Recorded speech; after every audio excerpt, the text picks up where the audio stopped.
जब आप अपने शरीर को स्वयं प्रदर्शनी बना करके निकलती हो, जब आपने स्वयं नहीं पूरा अंग प्रदर्शन कर दिया, प्रदर्शनी बना करके निकल गई, एक मेला सा लगा रखा, तो देखने वाले तो देखेंगे क्यों भाई। यहां भारत में आज के समय में सब ब्रह्मचारी नहीं है कि तुम प्रदर्शनी बना करके निकलो और वो कहे ना जी बहन जी जा रही है आंख बंद कर लो, तुम्हें स्वयं को संभलना पड़ेगा। आप विचार कर सकते हो। मैं निवेदन करूंगी, बार बार क्यों टोका जाता है महिलाओं को, उसके पीछे कारण है। आप सोने की भांति हो। वो कहती कि पुरुषों को भी टोकिए, ये भी तो शॉर्ट्स पहन करके गली में वॉकिंग करने के लिए चले जाते हैं, हमें ही क्यों टोका जाता है। तो ध्यान देना, इसके पीछे बहुत गहरा रीजन है, शायद आप समझ पाओ। पुरुष एक लोहे की भांति है, लोहे से तुलना की गई है पुरुष की, लेकिन महिला एक हीरे की भांति है, एक गोल्ड की भांति है, सोने की भांति है। आपने देखा होगा, आप यहां से बाहर निकलेंगे, लोहा आपको कहीं भी पड़ा मिल जाएगा। जहां कहीं भी आपको पता चले कि लोहे का काम यहां होता है, तो दुकान से बाहर पड़ा हुआ है, कहीं भी रास्ते में पड़ा हुआ मिल जाएगा, उसकी कोई देखरेख के लिए सिक्योरिटी वगैरह नहीं है। लेकिन जब आप कोई ज्वेलरी खरीदने के लिए जाते हो, गोल्ड और डायमंड की, तब भी यही स्थिति होती है क्या? कवर करके रखा जाता है, और कवर ही नहीं, ओवर सिक्योरिटी में रखा जाता है। साइरेंस यूज हो जाते हैं जैसे ही कोई टच करता है। लेकिन यहां स्थिति विपरीत आई, आप सोने की भांति हो। और मुझे समझ नहीं आता कि हमें छोटे ड्रेसेस पहनने में ही क्यों स्वतंत्रता चाहिए। हमें पढ़ने के लिए स्वतंत्रता क्यों नहीं चाहिए? हमें बाहर निकलने के लिए स्वतंत्रता क्यों नहीं चाहिए? हमें कुछ अचीवमेंट्स लेने के लिए स्वतंत्रता क्यों नहीं चाहिए? क्या छोटे कपड़े पहनने से ही स्वतंत्रता मिलेगी हमें? मैं निवेदन करना चाहूंगी, आप एक बार यहां दृष्टिपात कीजिए मंच की तरफ।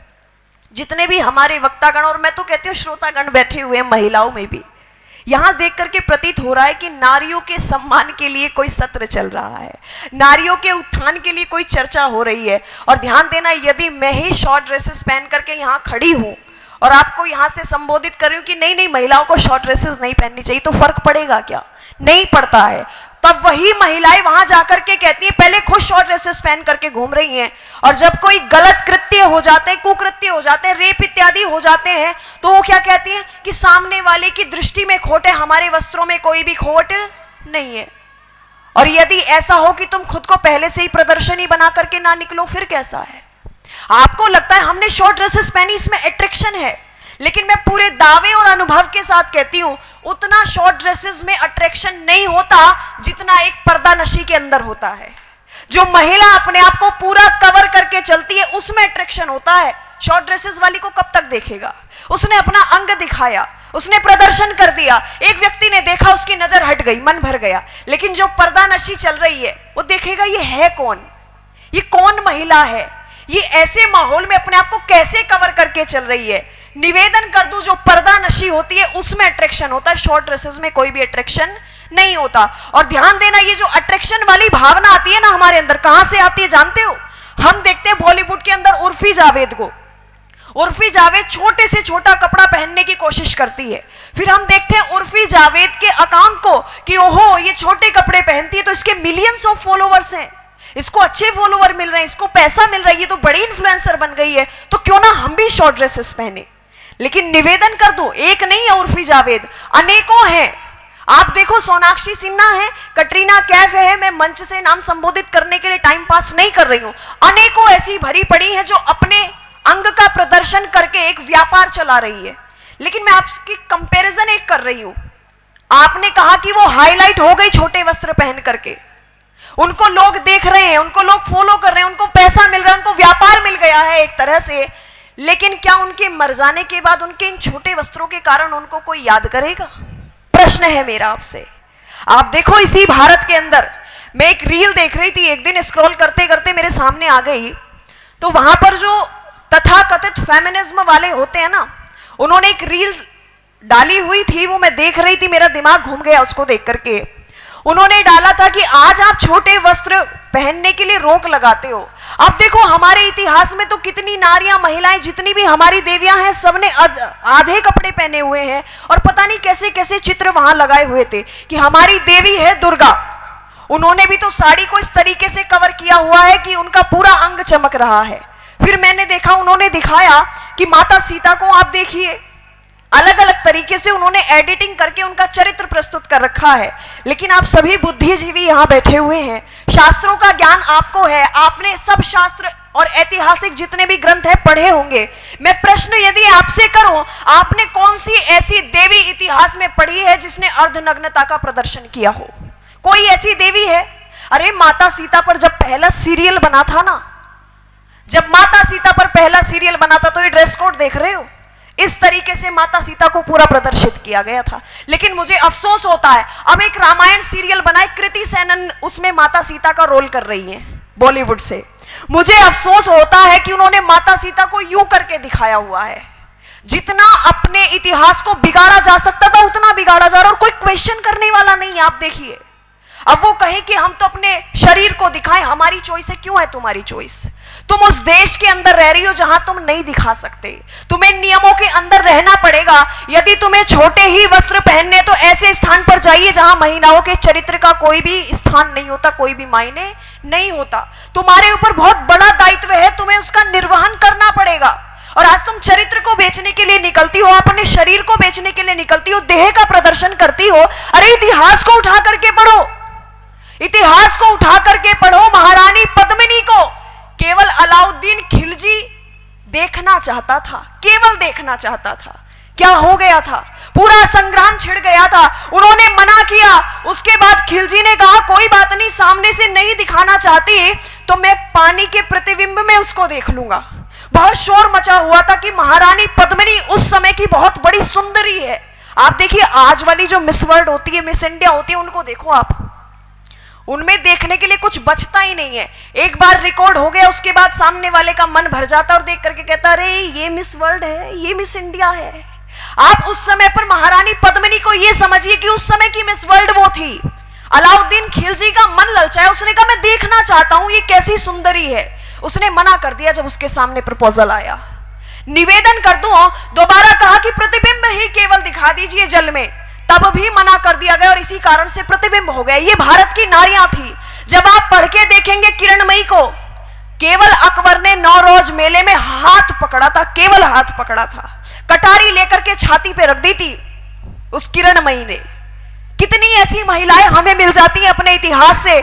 माता सीता, आज आप अट्रैक्शन की बात करते हो ना, कि हमें बहुत रुझान दिए जाते हैं, हमारे सामने बहुत प्रपोजल्स आते हैं। भाई तुमने माता सीता को नहीं पढ़ा क्या? आपने रामायण को एक बार उठा करके नहीं देखा? कितने ऐसे प्रपोजल्स जो रावण ने माता सीता के सामने रखे थे। कहा था सीता 5000 दासियां हैं मेरे इस महल में, ध्यान देना 5000 दासियां हैं, यदि तू मेरी पत्नी बन जाएगी तो ये 5000 दासियां से तेरी सेवा में लगा दूंगा। तो सीता का क्या जवाब था जानते हो? बैठी हुई अशोक वाटिका में एक छोटा सा तिनका उठा करके यूं करके तोड़ देती है और दोनों साइड को फेंक देती है। कहती है रावण, जैसे ये तिनका मैंने हाथ से छील करके दोनों तरफ डाल दिया है, उसी की भांति मेरे लिए तेरा राज्य ये मेरे लिए कोई मायने नहीं रखता। मैं एक राजा की बेटी हूं, एक राजा की पुत्रवधू हूं, एक चक्रवर्ती राजा की पत्नी हूं, और तू मुझे छोटी मोटी चीजों का लालच देता है। यदि मुझे लालच होता तो मैं राजमहल में रहती, 14 वर्षों के लिए वनों में नहीं आती अपने पत्नी के साथ। और निवेदन कर दूं, केवल चरित्र के लिए, केवल माताओं के चरित्र के लिए श्री रामचंद्र जी ने लंका की ईंट से ईंट बजा दी थी। मैं निवेदन करना चाहूंगी, किरणमयी को आप देखिए, आज आपका बहुत अट्रैक्शन सूझता है ना, इसलिए मैं निवेदन करूंगी जब जब आप करीना कैटरीना बनकर के निकलेंगी, तब तब आपको सलमान शाहरुख जैसे छेड़ने वाले हर दूसरे चौराहे पर मिल जाएंगे। और जब भी आप किरणमयी बनकर के निकलेंगी, तब तब आपको गोरा और बादल जैसे भाई बचाने के लिए मिल जाएंगे। इसलिए इच्छा आपकी है कि आप क्या बनना चाहते हो, आप क्या बनना चाहते हो। महारानी लक्ष्मीबाई को पढ़ करके देखा आपने?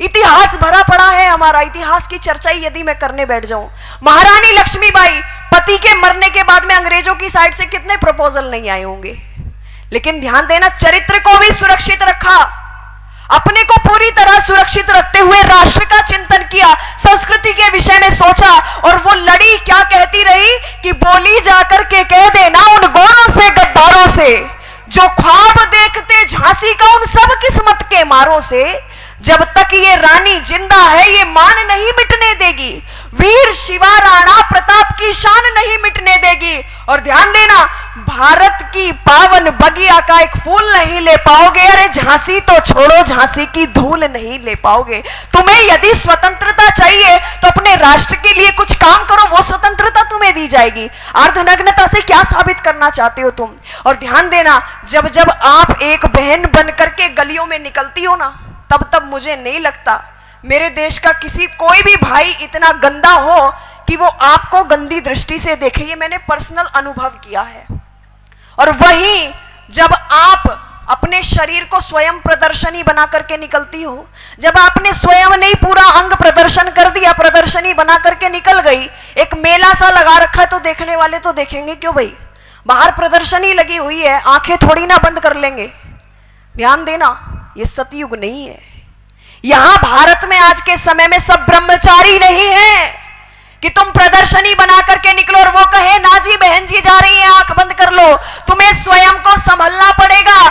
जब तुम अपने किसी पढ़ाई के लिए कोई दायित्व मांगती हो तो उसके लिए तो तुम खूब लड़ जाती हो, फिर ये सब करके क्यों निकलती हो? इसलिए मैं अंत में यही कहना चाहूंगी, ध्यान से सुनना, तना हो सर पे गर छप्पर तो सावन क्या बिगाड़ेगा। तना हो सर पे गर छप्पर तो सावन क्या बिगाड़ेगा। अरे दुपट्टा हो अगर तन पर दुशासन क्या बिगाड़ेगा। तुम्हें सौगंध उस मर्यादा की जो लक्ष्मण ने खींची थी, तुम्हें सौगंध उस रेखा की जो लक्ष्मण ने खींची थी, वो रेखा पार मत करना तो रावण क्या बिगाड़ेगा। इसलिए मैं निवेदन करना चाहूंगी, आपने मुझे बहुत ध्यानपूर्वक सुना। और देखो भाई, ये तो आपकी चॉइस है, माई बॉडी माई चॉइस। मुझे विषय दिया गया, मैंने चर्चा रखी, लेकिन मेरा हाथ जोड़ के निवेदन है, जिनको आप फॉलो कर करके आधे कपड़े पहनती हो ना, जो मुंबई के अंदर रोज पैदा हो रही है, रोज मर रही है, मरने के बाद उर्फी जावेद को कोई याद नहीं रखेगा, सब फॉलोअर्स रखे रह जाएंगे। लेकिन रानी पद्मिनी चरित्रवान थी, किरणमयी चरित्रवान थी, रानी द्रौपदी, माता सीता, कौशल्या सब चरित्रवान थी। इसलिए 9 लाख वर्ष बाद भी आज उन्हें याद रखा जा रहा है। तो इच्छा आपकी है कि आप आधे कपड़े पहन करके बस मर करके सबकी नजरों में भूल जाना चाहते हो या इतिहास में दर्ज होना चाहते हो। आपका धन्यवाद। इति ओम शंभो। बोले भारत माता की।